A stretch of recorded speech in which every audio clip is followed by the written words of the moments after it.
Hello everybody, so today I will talk about calculus. The topic today is about integration. So now I will show you how to answer. First, I need to add number 1 in here.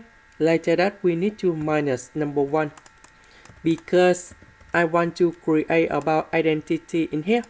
And you got about s plus 1 to the power of 2. So this one divided by this one, so you got about number 1, and we have negative number 1 over s plus 1 to the power of 2. The integration of number 1 in here, you got about s. The integration of negative 1 over s plus 1 to the power of 2, you got about positive 1 over s plus 1. And we put about c.